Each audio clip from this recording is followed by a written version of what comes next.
observación. En esta oportunidad vamos a presentar el curso M&A en momentos de crisis, visión multidisciplinaria. Nos acompaña como expositores Mirko Salas, que es un profesional licenciado en Economía e ingeniero comercial de la Pontificia Universidad Católica del Perú. Cuenta con un MBA en la Universidad Católica de Chile. Es director de Deal Advisory en KPMG Perú y cuenta con más de 16 años de experiencia en finanzas corporativas, valorización de empresas e intangibles y revisión de modelos financieros. También nos acompaña Bruno Botteri, es un profesional contador público con un MBA en Centrum Business School. Es un consultor de alta gerencia, experto en procesos de fusiones y adquisiciones a nivel nacional e internacional, docente empresarial en M&A, estrategia y operaciones, Six Sigma, valorización de empresas, evaluación de proyectos de inversión, control de gestión y gestión de riesgos. Y también nos acompaña Ronald Stambul, abogado especializado en Derecho Tributario de la Pontificia Universidad Católica del Perú, con experiencia de más de 25 años en el ejercicio profesional. Cuenta con experiencia como director independiente, ha sido socio en Arbe Abogados Corporativos y del estudio Yori Abogados, y es miembro de la Asociación Fiscal Internacional, ¿no? Y del Instituto Peruano de Investigación y Desarrollo Tributario. Indicamos a nuestros participantes que no se podrán hacer interrupciones durante la exposición. En caso deseen hacer una pregunta, podrán escribir la misma en el chat, indicando su nombre y a quién va dirigida la pregunta, ¿no? Lo cual será leído al final de la exposición. Gracias a todos por su atención. Damos inicio a la exposición. Gracias, Francisco. Buenas noches, les habla Mirko Salas. Vamos a partir con la presentación. Si es posible, puedes comenzar. Bueno, la idea de la presentación general es mostrarle la situación actual que tenemos tanto en el Perú como en el mundo a raíz de la pandemia. Lo complicado que se ha vuelto para el país poder enfrentar esta situación tanto a nivel sanitario como a nivel económico, ¿no? Eh, la idea en general es mostrarle lo complicado que puede ser hacer valuation bajo los escenarios actuales, pero finalmente hay que hacerlos para poder tener una idea de cómo están los negocios, ¿no? Puede seguir ahí. Eh, Quería mostrarle acá, en primer lugar, los datos de la economía a nivel mundial y a nivel local. Estas son fuentes del Banco Mundial. Estamos hablando de que para este año 2020 el Banco Mundial estima una caída del 12%. Esto es relativo, hay otros entes mundiales que estiman entre 10 y 15% la caída para el Perú versus para lo que es el mundo, entre una caída entre el crecimiento entre el 3 y 6%, ¿no? Entonces, son diversos factores, no es muy fácil poder determinar el grado de caída y sobre todo el grado de recuperación que podría tener la economía peruana, ¿no? Entonces, como pueden ver ahí en el cuadro, o sea, Perú, una caída de 12%, algunos dicen 15%, y una recuperación hacia el 2021 de un 7%, ¿no? Esto trae como consecuencia muchas cosas, ¿no? O sea, hace poco leí en las noticias casi 2,5 millones de peruanos aquí en Lima han perdido el trabajo, ¿no? Y es algo que se palpa. O sea, empresas de todos los rubros han sentido la pegada y eso se manifiesta en los indicadores que tenemos, ¿no? O sea, se nos han caído las exportaciones, se nos ha caído todo el comercio internacional, acá a nivel interno la demanda está muy golpeada, ¿no? Entonces, y estos son uno de los factores que hay que tener en consideración cuando uno evalúa un negocio, ¿no? Entonces, podemos seguir para la siguiente hoja. Como pueden ver acá, el Perú es uno de los que más golpeado está para el 2020. Se espera una recuperación hacia el 2021 de un 7-8%. En un escenario optimista, algunos se esperaría quizás un 0 o 1% de recuperación. Más o menos, si uno ve la historia del Perú, para los que pasan los 40 y han vivido la época del terrorismo, o sea, Normalmente el Perú después de una crisis se demora entre 8 o 9 años en recuperar el ciclo económico. Entonces, si bien se puede esperar un crecimiento de 5 o 6, no llegas a recuperar el PBI del 2019, ¿no? Entonces, eso que impacta en menores trabajos, salarios, una empeoramiento de la calidad de salud, de vida, ¿no? Si no tienes ingresos tampoco te puedes atender. Entonces, trae una serie de consecuencias, ¿no? Por eso que el efecto rebote hay que verlo en qué plazo y en qué plazo se va a recuperar, va a depender también mucho de cuando uno evalúe un negocio, ¿no? ¿Cómo va a ser la curva de cada uno de los negocios? ¿Va a ser una U? ¿Va a ser una W? Si bien a nivel económico por lo menos vemos una recuperación, no todos los sectores se recuperan de la misma manera, ¿no? Entonces, en tema de evaluation hay que tener también en consideración cómo se va a recuperar el país y sobre todo la economía mundial. Si podemos ir al siguiente. Dentro de lo que les quería manifestar en este webinar era acerca de qué es lo que uno tiene que tener en consideración bajo la actual situación, ¿no? Primero, como les decía, es sobre todo ver si esto va a ser un impacto, se podría decir transitorio, o sea, el COVID no va a durar toda la vida, va a tener un impacto transitorio, pero eso va a depender mucho también de cómo se recupere cada sector, ¿no? Algunos sectores va a ser algo coyuntural, otros sectores van a tener que cambiar su modelo de negocio hasta que aparezca una vacuna o mejore la situación, pero a cada sector hay que verlo con pinzas y no todos van a tener una recuperación similar dentro de un mismo país, ¿no?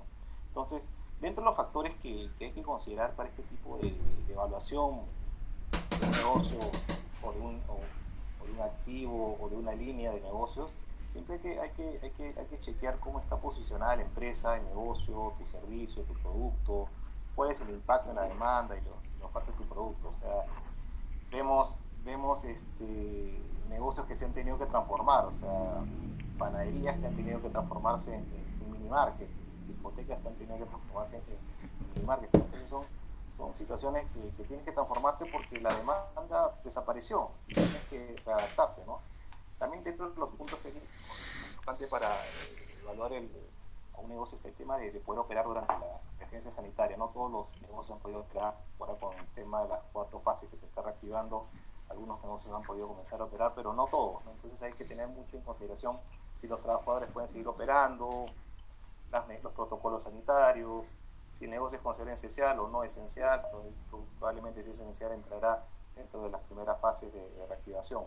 La naturaleza de tus ingresos, si tus ingresos son locales, quiénes son tus clientes, o son de exportación, la solvencia de tus clientes. O sea, acá tú puedes tener una muy buena calidad de producción, pero si tus clientes están en problemas económicos, tu demanda se va a ver afectada, ¿no? Que también controlas tus costos y tu flujo de caja en tu cadena de suministro también es algo importante cuando evalúas un negocio, ¿no? La liquidez, solvencia y integramiento son los indicadores base siempre para ver un negocio, ¿no? Antes de evaluarlo, ¿no? Y la capacidad, sobre todo esa capacidad, esa estrategia que puedas tener como empresa, como empresario, de poder darle vuelta a esta situación, ¿no? De poder reinventarte o poder, frente a esta situación, poder salir airoso y poder recuperar niveles de alguna manera antes del COVID, ¿no? Y bueno, dentro de los temas que tienen que tener en cuenta es el tema del estímulo económico, ¿no? Reactiva Perú, beneficios tributarios que te pueden de alguna manera ayudar,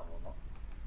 Tienen sus bemoles, hay muchos de estos temas de Reactiva Perú no han servido para mucho, pero por lo menos hay que considerarlos en los valuations, ¿no? Ok, podemos seguir al siguiente. Y así nos vamos al detalle de un valuation. Normalmente los enfoques para valorizar cualquier tipo de activo son 3. Acá estoy solamente mostrando uno, ¿no? Los 3 son enfoque ingresos, enfoque costos y enfoque mercado. Esto es valorizar cualquier tipo de activo. Acá, normalmente lo que utilizamos en KPMG es el enfoque de ingresos, que es un enfoque bastante robusto y que te permite tener escenarios. Y frente a esta situación de incertidumbre, lo recomendable es plantearse escenarios. ¿Y escenarios a qué me refiero? Escenarios me refiero a que si, por ejemplo, la economía mundial cae en un X%, la economía local cae en otro porcentaje, en base a supuestos que se dan para distintos escenarios, tanto local como global, junto con los principales drivers del negocio, la duración de la emergencia sanitaria, planteas escenarios con los cuales tú puedes evaluar tu negocio y bajo ciertos supuestos tú puedes llegar a un valuation, a rangos de valores para escenarios alternativos, ¿no? Acá nadie tiene una bola de cristal, con la situación que hay actualmente, hacer una valorización y matricularse con un solo escenario es muy arriesgado. Por eso que es importante, como recomendación, que si alguno de ustedes tiene que evaluar algún negocio o alguna inversión, siempre plantear escenarios, qué pasaría si ocurre esto, ocurre el otro, y en base a eso hacer su evaluación y llegar a rangos de valores, ¿no? Por ejemplo, aquí es importante ver la curva de crecimiento de los ingresos. Y eso va mucho en función a cómo está posicionado tu producto, tu demanda, si aún tienes demanda después de esta situación o no tienes demanda, si tienes la capacidad instalada, los trabajadores que puedas requerir para sustentar esos ingresos, ¿no? Junto que va con los márgenes operacionales ajustados. ¿Ya? Nosotros en KPMG vemos la mayoría de industrias que han tenido que optar por protocolos, y estos protocolos claramente implican un costo, ¿no? Es un costo que hay que asumirlo porque si no, no puedes operar, ¿no? O márgenes bastante ajustados que en unos casos como el petrolero te implican operar casi por debajo del coste de producción, ¿no? Con que hay, ¿no? Y dentro del otro que también hay que hablar entre los flujos es el tema de las necesidades de capital de trabajo, ¿no? O sea, tienes que tener inventario, cuentas por cobrar, y esto lo tienes que financiar de alguna manera. Entonces, si se rompe la cadena de pagos, ese rolling de capital de trabajo no lo vas a poder tener, y es donde tienes que recurrir a algún tipo de financiamiento si es que lo puedes conseguir. Y dentro de lo otro que es importante también considerar para una evaluación de negocio es el tema de la ampliación del plazo. Uno puede hacer evaluation a 5 o 10 años, pero acá lo importante es evaluar la curva de recuperación de tu negocio, ¿no? O sea, si este negocio se va a recuperar en 2 o 3 años, en lugar de proyectar a 10, 12, de manera de que puedas tener un crecimiento ya de largo plazo, de alguna manera que recoja el negocio tu negocio ya más maduro, ¿no? Porque finalmente el tema de valuation de un negocio en marcha implica un valuation por lo menos a 10 años más una perpetuidad, ¿no? Entonces hay que ver en qué momento tomas la perpetuidad, en qué curva, ¿no? Eso es importante, y la tasa de crecimiento de la perpetuidad es una tasa de crecimiento a largo plazo, pues la inflación, el PIB de largo plazo, que es con lo que evalúa los principales factores de mercado, ¿no? Como le decía, esto es como un pincelazo. Finalmente esto tiene que plantearse en escenarios que sean los más realistas, los más creíbles posibles frente a la incertidumbre que hay y frente a la poca información que tienen, ¿no?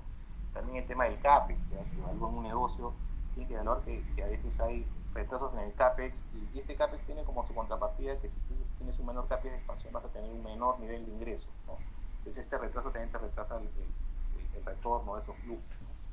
Junto con eso, el tema de evaluar la estrategia es muy importante. Finalmente, cuando uno hace un valuation, detrás de eso está la estrategia de la empresa, cómo enfrentar la demanda que tiene por sus productos y servicios, ¿no? Y bueno, dentro de eso también hay que ver el tema de la mitigación financiera y tributaria, ¿no? Del gobierno, que de alguna manera te puede ayudar a tener, por ejemplo, algún financiamiento de capital de trabajo, algún beneficio tributario. El tema tributario está el tema del aplazamiento, que esos 4 años que te dan, dependiendo del régimen que estés, se puede aplazar un poco, eso te puede ayudar en el tema de caja, ¿no? Y lo otro importante también es el tema del apalancamiento. Uno cuando se evalúa tiene mucho que tener en cuenta el nivel de apalancamiento que puede tener el negocio. Entonces, en situaciones como esta, quizás puedan algunas empresas sobreapalancarse para este primer año o segundo año poder salvar la situación, ¿no? Pero no necesariamente ese nivel de apalancamiento es un nivel de apalancamiento de largo plazo en la empresa. Entonces, quizás haya que también evaluar los primeros años un apalancamiento diferente al apalancamiento de largo plazo, ¿no? Y obviamente ese nivel de apalancamiento tiene que ir de la mano con el nivel de liquidez y solvencia, ¿no? Porque eso se refleja claramente en el riesgo que tiene para repagar las deudas con el flujo que genera, en tasa, ¿no? ¿Cómo será el siguiente? Bueno, acá les quería mostrar un tema de cómo han venido las tasas libres de riesgo entre el año 2019 y 2020. Como podrán ver en el derecho, tasas libres de riesgo han caído en Estados Unidos, y abajo pueden ver el tema del riesgo país, ¿no? Ha venido subiendo. Entonces, cuando uno construye una tasa de descuento, por ejemplo, la UAC es tu costo de oportunidad, ¿no? O sea, hay muchas metodologías para construir una tasa de descuento. Lo acá lo importante es que esa tasa de descuento que tú construyes realmente refleje el riesgo de tu escenario, de tu flujo, ¿no? Más allá de cómo la construyes. Entonces, nosotros en KPMG usamos la metodología del WAC, donde usamos la tasa libre de riesgo, prima por riesgo de mercado, un riesgo país, una prima por riesgo específica, ¿no? Entonces, lo que se recomienda en estas situaciones es hacer una buena evaluación de los comparables de tu tasa de descuento, los betas, si son betas de empresas de un determinado periodo que te puedan de alguna manera recoger varios ciclos económicos, considerar alguna prima específica adicional a la que tienes por el tema de la incertidumbre. La prima de mercado, por lo que veo, ha subido, o sea, el retorno que esperan los inversionistas en instrumentos de riesgo ha subido respecto a la tasa de riesgo. El apalancamiento también es algo importante de considerar en las tasas de descuento, y sobre todo que ya que puedes tener años que son atípicos, se recomienda utilizar tasas de descuento, el rolling WACC, que le llaman, que son tasas de descuento diferentes por año, ¿no? Que tasas donde tengas un mayor riesgo respecto a los años siguientes, ¿no? Ir recogiendo ese efecto en flujos. Eso es como a grandes rasgos los tips que les podría compartir para, para un valuation. Obviamente cada negocio es diferente, cada situación es diferente. Esto es como el enfoque estándar frente a situaciones de riesgo, pero es lo recomendable, ¿no? Frente a este tipo de pandemias, ¿no? Si puedes seguir en el siguiente. Bueno, como conclusiones, lo que les recomendaría es que dentro de cada sector hay que ver los riesgos inherentes. Cada sector y cada participante de mercado es diferente, y sobre todo ver su perfil de recuperación, ¿no? Cuánto va a ser el tiempo que les toma recuperarse. Y dentro de eso, ya que este efecto COVID es transitorio, probablemente el evaluation que hagas ahora va a ser quizás muy diferente al que hagas a fin de año cuando tengas mayor información, ¿no? Pero dada la situación, empresas tienes que comenzar a presupuestar y tienes que, con la poca información que tengas, hacer el mejor presupuesto de predicciones para tener algún cumplimiento de metas. Así que lo recomendable es igual hacerlo con la poca información, pero por lo menos tener algún punto de partida, ¿no? Y como les recomendaba, ¿no? Es plantearse escenarios, ¿no? Escenarios alternativos lo más realistas posibles. No es fácil darle a veces una probabilidad a cada escenario, pero sí que cada escenario sea, si pasa esto, ¿qué pasaría con mi negocio? Eso sí es importante tenerlo analizado. Y esto va a permitir para que cada empresa pueda tomar medidas preventivas, ver cuál sería la mejor estrategia que le puede generar de repente minimizar las pérdidas futuras o actuales en los escenarios que hay actualmente, ¿no? Eso es como que lo recomendable en esta situación que, como les decía, se torna incierto, y frente a la incertidumbre lo principal es plantear escenarios, ¿no? Eso es como los comentarios que tenía para esta parte. Gracias. Ok, muchas gracias.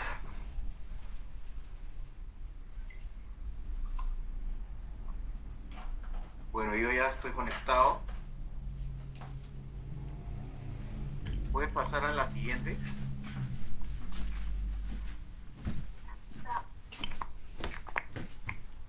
Bueno, como el impacto del COVID-19 a nivel global y local, les puedo comentar que en los primeros meses pues, del año, cuando la pandemia estaba concentrada en Asia, se pensó que se focalizaría en el mercado de Asia y en los países asiáticos tendría un rebote, ¿no?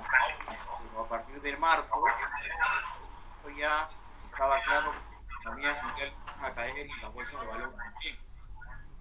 Ante esta volatilidad, incertidumbre de corto plazo, los países han comenzado a entrar en recesión y en algunos mercados paralizados.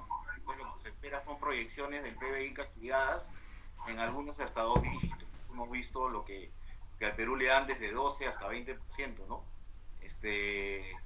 Lo que quiere decir que si se entra en recesión, hay una reducción del número de deals o de transacciones de todas maneras, ¿no?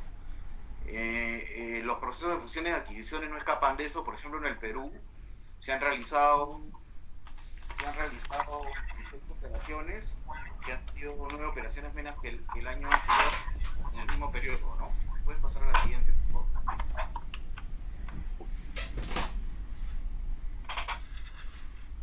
Las variables que afectan el precio de las transacciones. Una es la incertidumbre y otra es la información. La incertidumbre porque hay volatilidad en el mercado de capitales. El PBI de mediano, las proyecciones de PBI de mediano y corto y largo plazo, en verdad, es incertidumbre, ¿no? Los riesgos que se consideran los inversionistas son altos. La visión de reactivación, recuperación y sostenimiento a largo plazo todavía no está muy clara. Tasas de interés del mercado financiero han subido. El costo del capital, como decía Mirko antes, digamos, tienen betas altos o más altos, entonces el costo de oportunidad ha subido también del capital para los inversionistas, ¿no? Por otro lado, la información que se tiene de la empresa es el nivel de liquidez que puede tener para pagar sus obligaciones de corto plazo, la accesibilidad a deuda o aportes de capital que pueda tener, identificación de riesgos de alto impacto, ajustes a los estados financieros, como dijo Mirko, también flujo de caja descontados en varios escenarios, contingencias tributarias, laborales y legales que puedan tener, continuidad de ejecutivos estratégicos para el negocio, que el negocio siga operando, o plan de negocios de continuidad, ¿no? Entonces, ante esto, ante la incertidumbre y la información, a mayor incertidumbre y menor información, el precio es menor, o se castiga el precio de una transacción, ¿no? Puedes seguir al siguiente, por favor. Acá tenía que comparar a las empresas que tienen liquidez con las empresas que están golpeadas por el COVID-19. Las empresas que tienen liquidez van a estar a la caza de nuevas oportunidades de compra de activos castigados o empresas golpeadas por el COVID-19. ¿Por qué? Porque tienen liquidez, tienen espaldas financieras, tienen acceso a financiamiento, a aportes de capital, pueden emitir instrumentos financieros, van a contar con asesores altamente calificados, como por ejemplo la Big Four, para poder hacer una negociación óptima.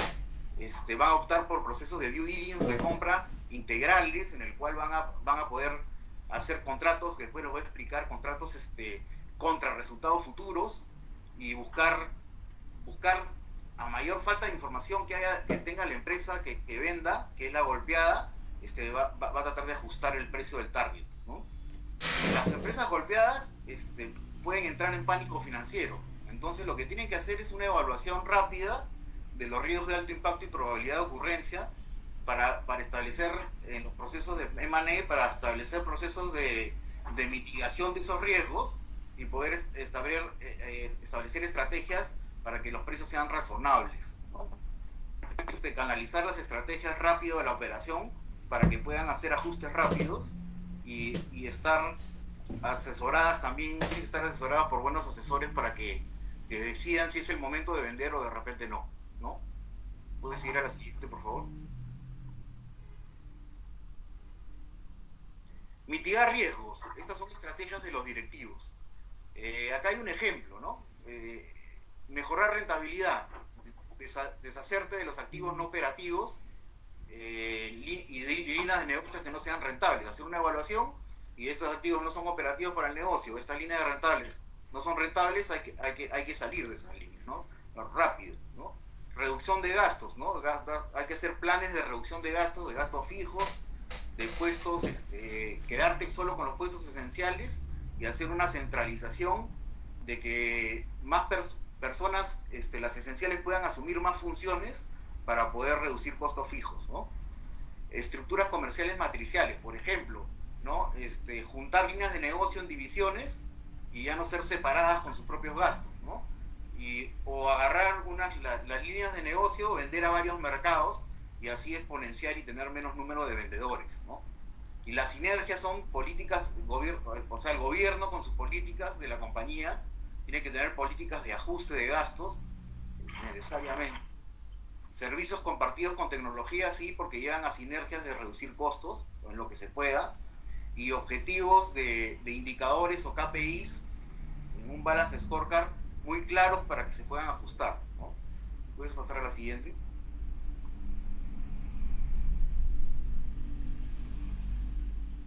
La tecnología va a ser otro tema que va a estar, que ya está pues metida, o va a estar metida en los procesos de money, porque ahora todas las decisiones se van a tomar, digamos, virtualmente, ¿no? Las funciones de adquisiciones no van a escapar de ello, ya no se realizan reuniones presenciales, y ante esto se va a ver a los data rooms, se va a coger a los data rooms donde se van a hacer análisis de datos, y también los procesos de due diligence van a ser con data rooms, ¿no? Y las reuniones de negociación también van a ser en este sentido virtuales. Pero los interesados deben ser ágiles y tomar oportunidades rápidas, y tomar una herramienta que tenga sobre todo la seguridad de información, la capacidad y la velocidad de conexión para poder hacer rápido estas reuniones y no trabar las negociaciones, ¿no? Bueno, estas son algunas herramientas más utilizadas que ya las conocen, ¿no? Zoom, MS Teams, GoToWebinar, Adobe Connect, Hangouts y Webex. Puedes ir a la siguiente diapositiva, por favor. Los cambios en los contratos. Acá, cada cierre de negociación se llega a un contrato que se llama contrato de compra-venta o SPA, en el cual se pone la fórmula de precio a la cual se vende o compra una empresa.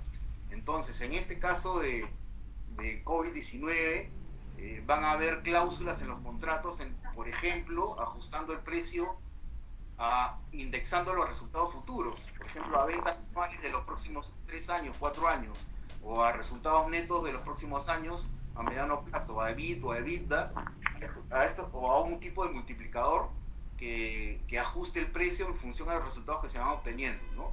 Seguramente se van a ver varios de estos contratos que se llaman earn-out en inglés, ¿no?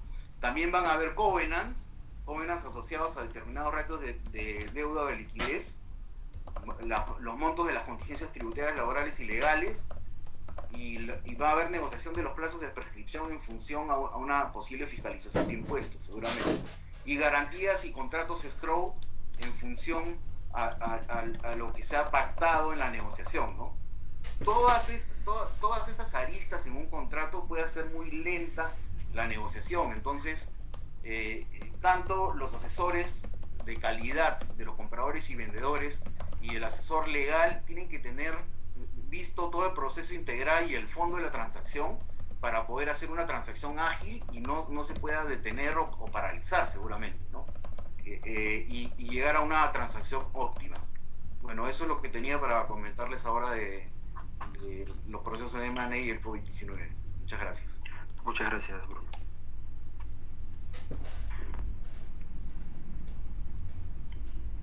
¿Cómo están? Mi nombre es Bruno. Ahora voy a ver los aspectos legales vinculados con el M&A. La siguiente, por favor. Acá he separado desde el punto de vista de los vendedores y desde el punto de vista de los compradores. Los vendedores sería lo llamo el posible target, ¿no? Entonces, desde el punto de vista de target, recogiendo lo que Bruno mencionaba respecto a las estrategias para mitigar, tenemos que para esas estrategias que mencionó Bruno, mejorar rentabilidad, reducción de gastos, estructuras comerciales materiales, sinergias, ¿qué puede hacer este posible target para prepararse para una posible compra o simplemente para mantenerse, digamos, sin necesidad de tener que vender, al menos no en este momento? Entonces, ¿qué estrategias puede desarrollar o qué puede hacer?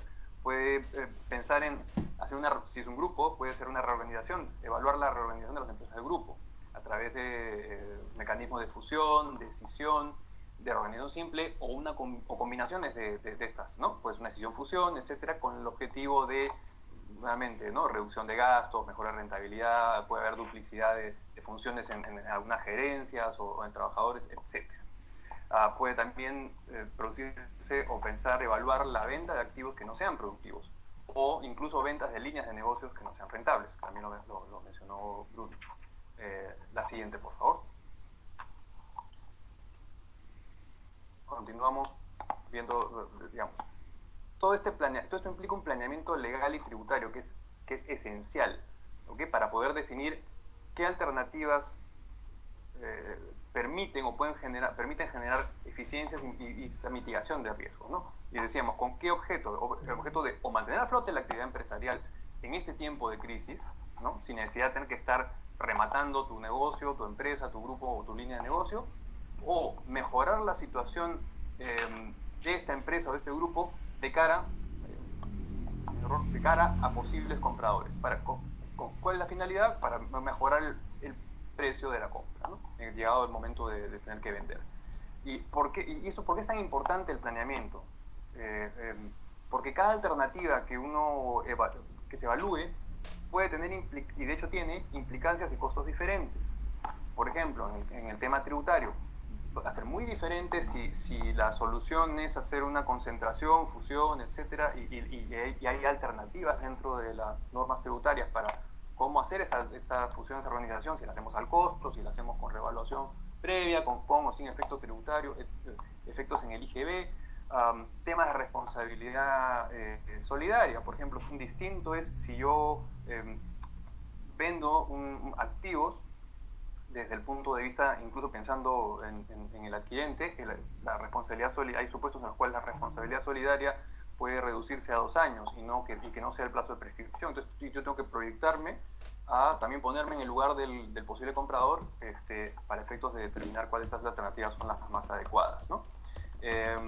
Y tomando en consideración eso, creemos que en ese caso un due diligence preventivo hecho por el propio target o posible target es muy útil porque permite identificar tus debilidades, ¿no? Identificar contingencias, cuantificarlas. Y pues esas contingencias pueden ser desde el punto de vista legal, pueden ser tipo contractual, pueden ser tipo regulatorio, administrativo, pueden ser laborales y tributarias, ¿no? Entonces, ¿y esto qué me permite? Al margen de si continúo con mi negocio o es que se parece a un comprador, lo bueno de hacer esta evaluación, este due diligence preventivo, es que te permite ordenar la casa. Y esto es bien importante, recopilar información que puede estar no necesariamente muy ordenada y sistematizada, para que luego esta información pueda formar parte del data room que va a estar a disposición de los posibles compradores, ¿no? ¿Y todo esto con qué finalidad? Todo esto va a mejorar porque al haber mayor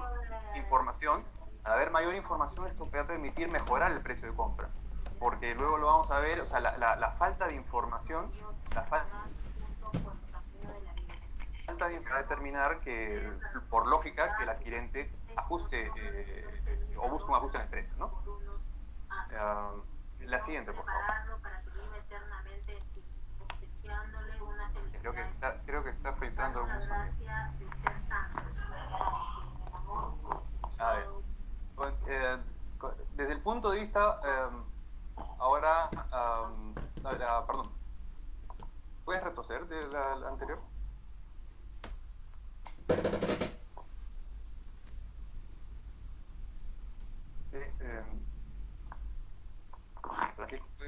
Sí, esta es la nueva. Esta es la anterior. De repente tiene unos minutos de retraso. No, está bien. Esta es la anterior. La siguiente, ¿no? No, sí, lo que pasa es que no tiene razón, es la siguiente. Lo que pasa es que ahí ha habido un sí, pasa por favor la siguiente, disculpa.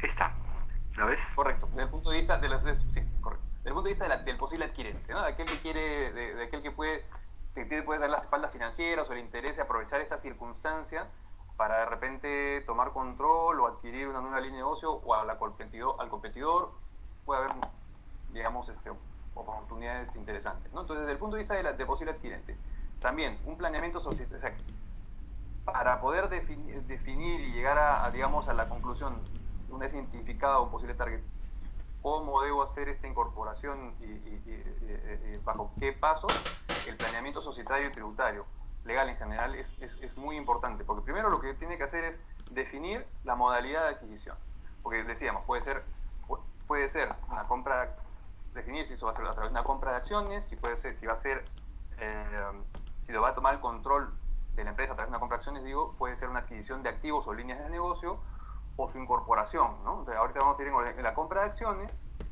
también dentro de la compra de acciones definir si las acciones que voy a comprar va a ser de la propia target, la de la holding o la abuela, etcétera, ¿no? O sea, y eso es, digamos, la definición del nivel en el cual voy a incorporarme o digamos, voy a adquirir las acciones. ¿A qué nivel? Porque en un grupo puede haber, digamos, hacia arriba, todo un árbol, ¿no es verdad? Entonces, ¿dónde es que debo, a qué nivel es que debo comprar las acciones si es que la alternativa es compra de acciones?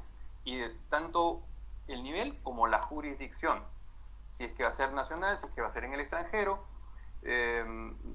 y ahí el tema tributario es importantísimo, ¿no? O sea, si es que va a ser necesario o conveniente hacer una redomiciliación de la holding. Puede haber, en nuestra experiencia hemos visto muchos casos de este tipo de operaciones y esta etapa es esencial, ¿no? Definir si es que la alternativa es compra de acciones, ambas cosas, el nivel al que voy a entrar y la jurisdicción, ¿no? Si es que estamos hablando de grupos que tienen, digamos, holdings en el exterior.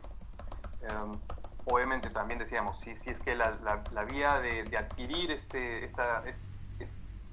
target es simplemente, no me interesa entrar a la empresa, no solo quiero adquirir activos de ella o toda una línea de negocio de ella, también pues eso también va a la conclusión a la que se va a llegar es luego de la evaluación tanto legal como tributaria.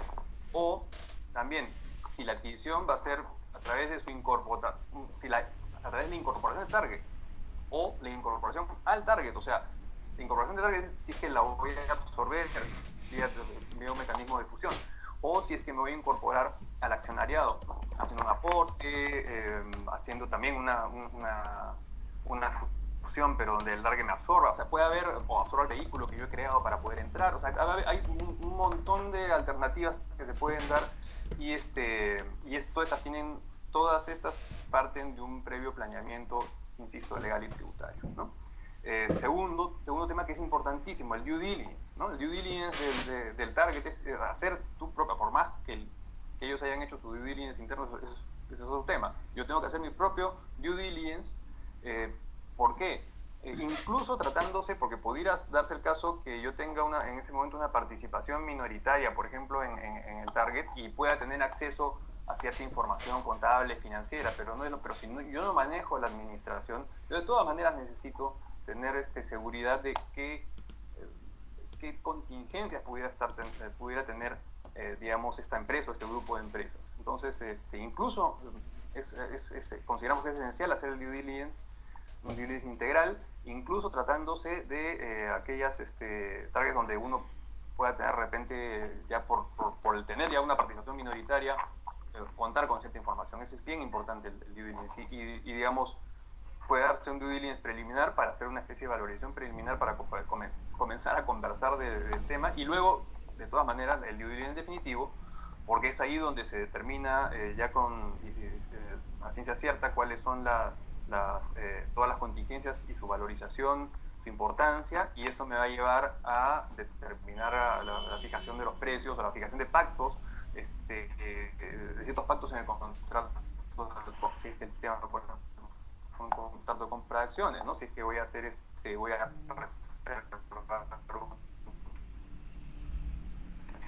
es bien importante. Entonces, ¿por qué? Porque nuevamente las contingencias evidentemente, dependiendo de su importancia, pueden afectar el precio de la compra, ¿no? Dependiendo de su importancia, y cuando decimos dependiendo tiene que ver con la cuantía, tiene que ver con qué tan posible, probable es su ocurrencia,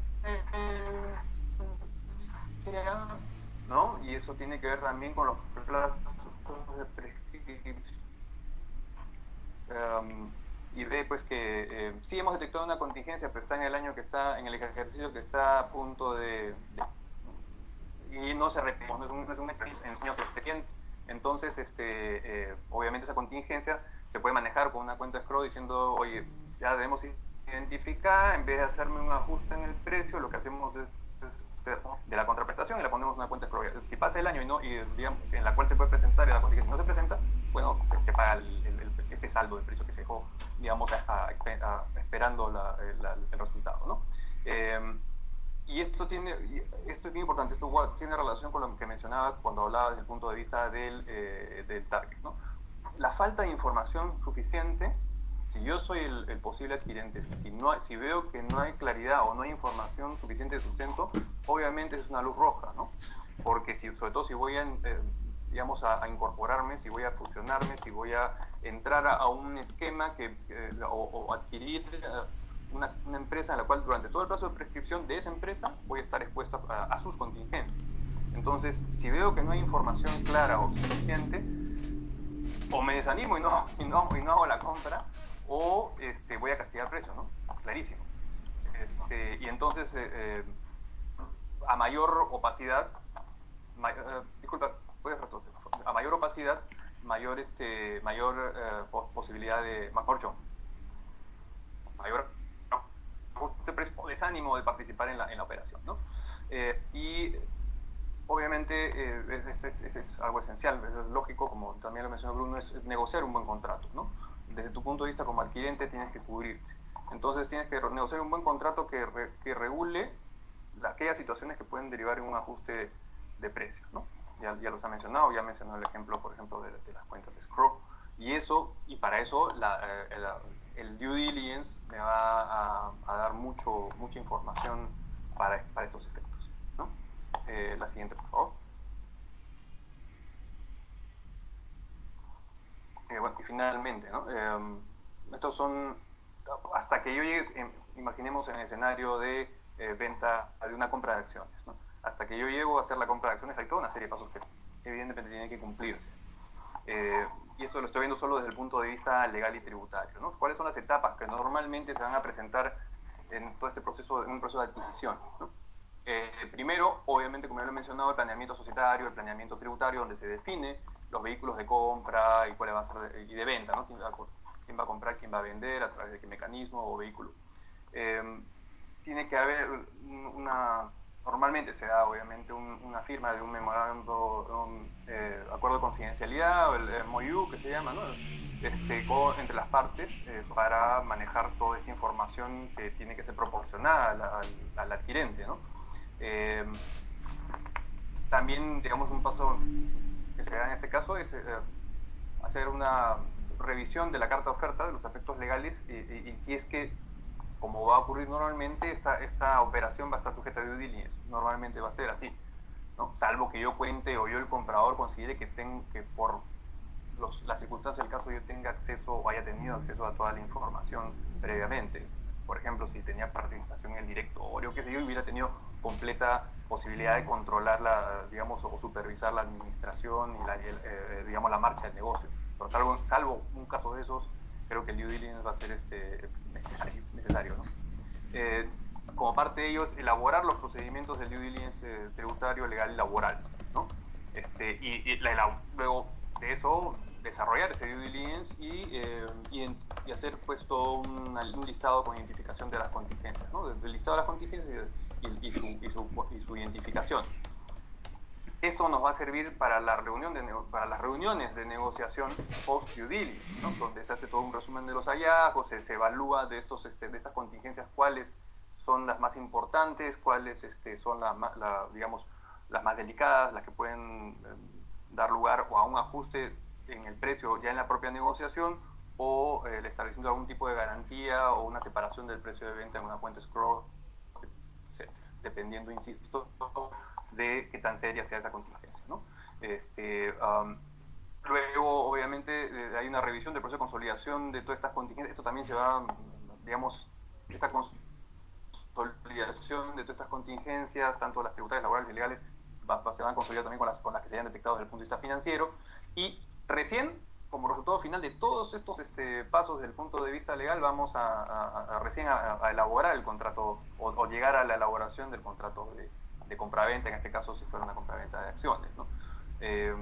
Y la determinación de las garantías correspondientes. Como ven, desde el punto de vista legal, estas son todas, esto es lo que yo quería un poco exponerles, ¿no? O sea, todas estas consideraciones que tanto desde el punto de vista del comprador como el posible comprador como el posible vendedor se deben tener en cuenta cuando estamos hablando de un proceso de M&A. Y esto es todo por el momento. su disposición para cualquier pregunta que puedan tener. Ok, muchas gracias, Ronald. Bueno, quedamos atentos a si hay alguna consulta. ¿Algún participante desea hacer una pregunta?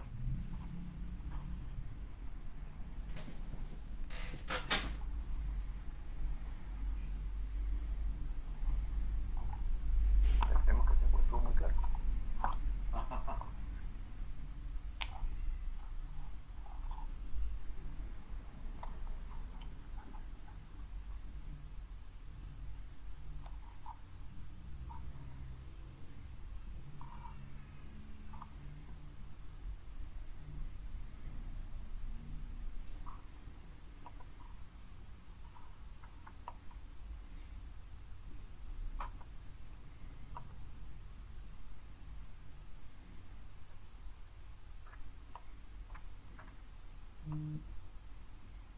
Ok, no veo alguna pregunta. Parece.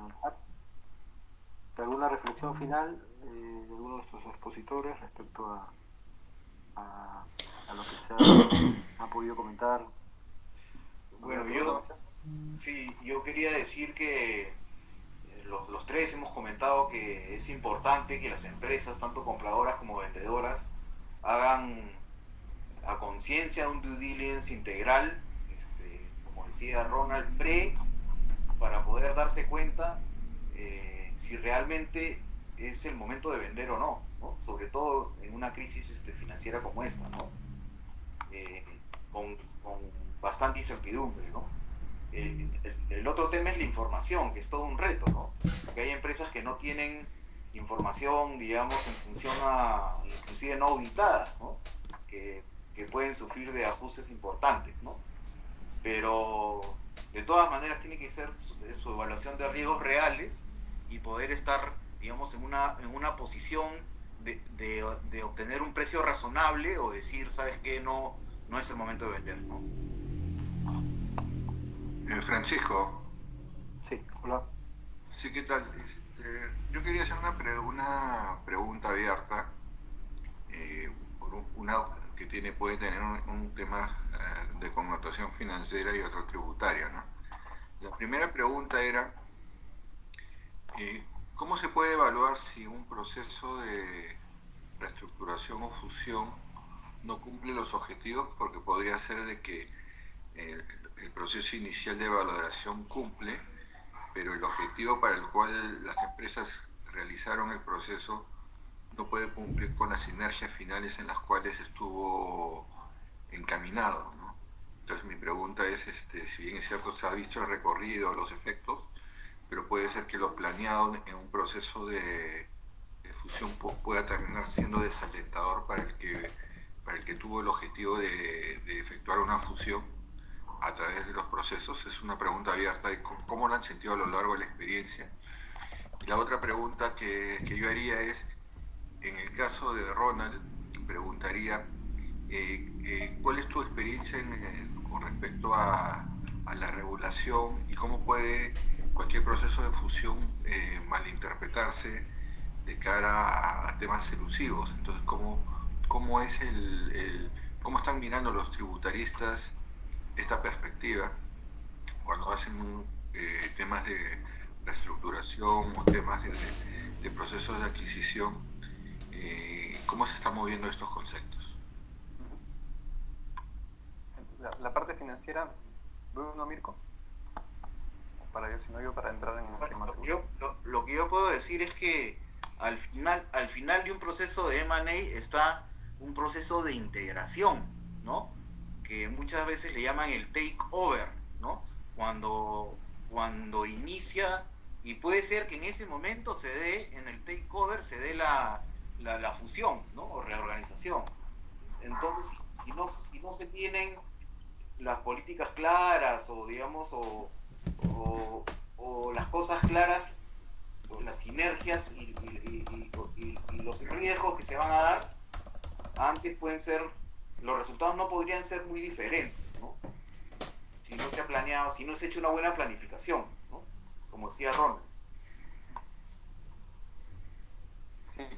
Sí, complementando lo que dice Bruno, o sea, Un caso que me pasó me pasó ver en Chile fue cuando hubo la reunión entre LAN y TAM, cuando hicieron evaluation, o sea, tocó participar en la etapa también de los due diligence y también la etapa donde contrataron a una empresa de prestigio para que le haga las sinergias.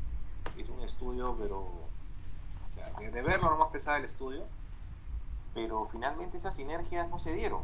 No se dieron muchas esas sinergias operacionales, de reducción de la misma gerencia.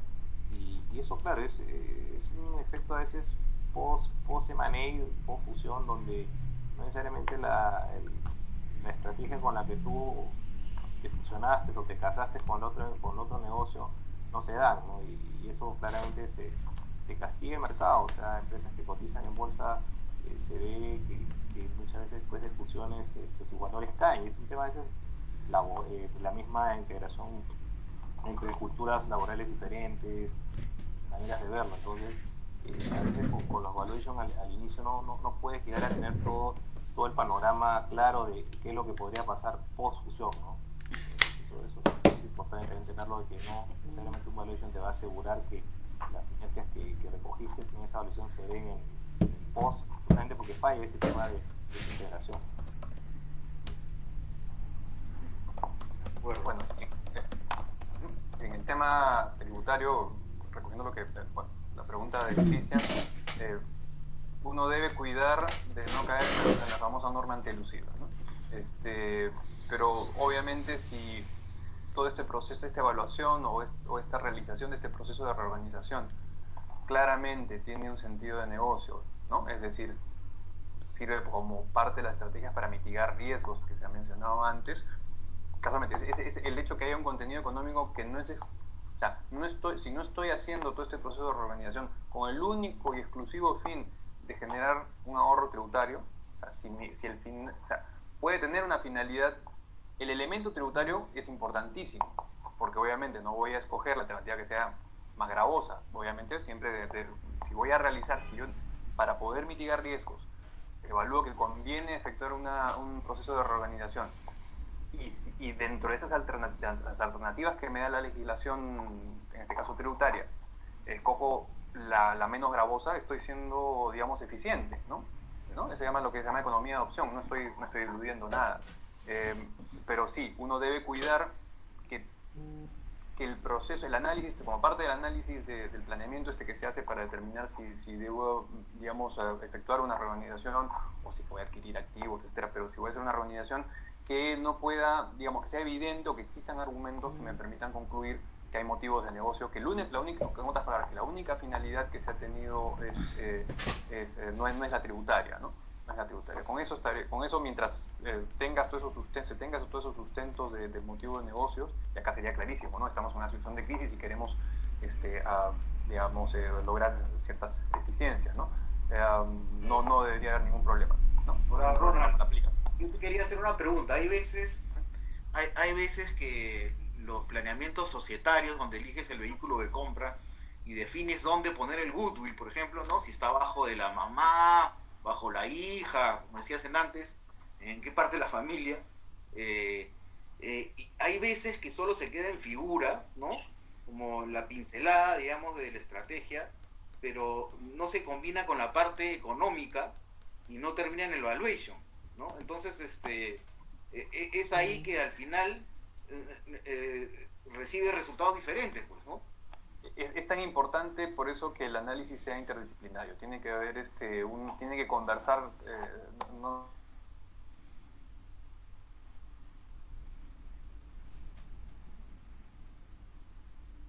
este tipo de cosas que tú mencionas. Pero se ve, ¿no? Se ve comúnmente, sí. se ve que pasa eso, ¿no? Sí. Está claro cuando uno tiene que tener cuidado, ¿no? Porque a veces uno dice, ya, con él veo esto, con él veo lo otro, y si no se conversa, se puede pasar lo que tú señalas, ¿no? Siempre una visión integral, tiene que haber alguien que integre todo. Tiene que haber integración, si no ocurre lo que tú mencionas, ¿no? Te expones a eso.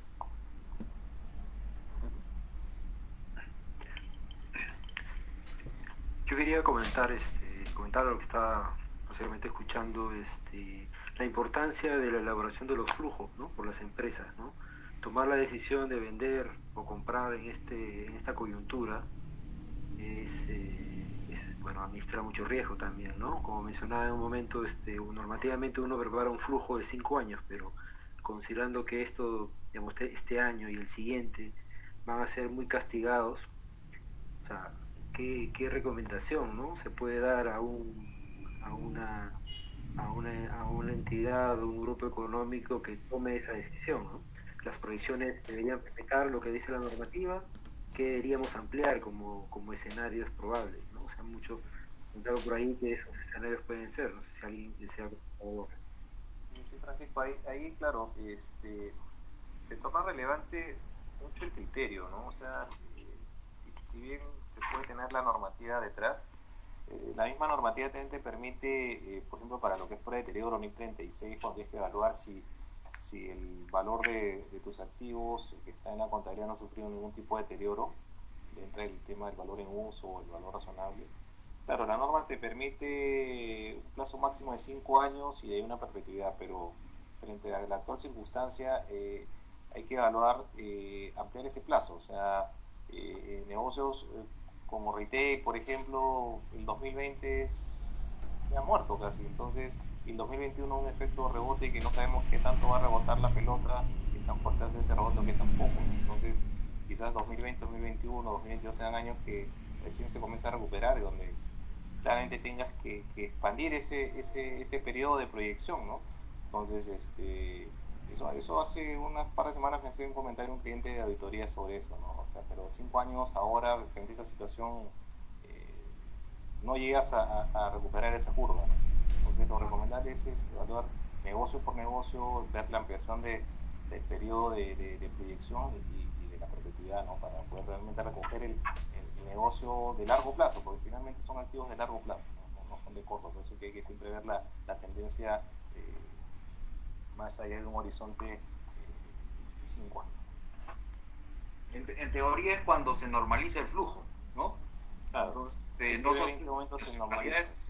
Es cuando se normaliza el flujo, ¿no? Se puede normalizar a los 3 años, 4 años, 5 años, pero en este caso, como dices tú, hay que ver escenarios, qué pasa si, ¿no? Se normaliza en tal, ¿no? Y agarra perpetuidad en el año 7, no sé, en el año 6, ¿qué pasa con los valores, ¿no? ¿Cómo se mueven? Así es. Y otro tema importante es, bueno, mencionaron acerca del data room, ¿no? En anteriores momentos, digamos, mucha información era, digamos, a través de plataformas tecnológicas, ¿no? Rutas de acceso. Ahora es muy importante las plataformas de acceso tecnológico, ¿no? Y mucha información, acostumbrarse a manejarla de esa manera, ¿no? Y la inversión en tecnología que las compañías ha quedado evidente que han tenido que incurrir. En mayor o menor medida, muchas ya la tienen, pero es también otro elemento, bueno, que entra como variable no tan relevante, pero sí importante para los propósitos de adquisiciones, ¿no? La data o qué información confidencial voy a mantener en esas plataformas, porque hay mucha información que resulta a veces muy confidencial, ¿no? Que un competidor quiere acceder quizás a esa información. Entonces, las decisiones de riesgo no solamente abarcan en un momento, escuché la administración misma de esa decisión, ¿no? Entonces, yo creo que también ahí es algo importante que se debe considerar, ¿no? El ambiente tecnológico que ha cambiado definitivamente como resultado de todo esto que está aconteciendo, ¿no? Ahora, sobre lo que mencionas, es muy diferente un due diligence presencial y un due diligence de data room. Sabemos que un due diligence presencial, digamos, es mucho más seguro, ¿no? Entre comillas. Pero habrá que tomar, ahora hay mucho cosa se llama de documentación electrónica, ¿no? Las empresas tienen capacidad de tener facturas electrónicas, etcétera, para poder hacer los cotejos o las pruebas del due diligence que se tomen en cualquier aspecto financiero o tributario legal, ¿no? Porque es diferente, pues, ¿no? Un due diligence presencial que un due diligence totalmente virtual, ¿no? Correcto.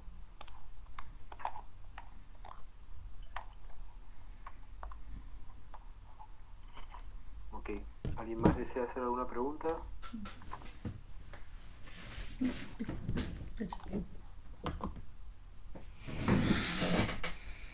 De acuerdo. Bueno, agradecemos pues entonces la participación, agradecemos a nuestros expositores, Bruno Oteri, Mirko Salas, Ronald Stambo.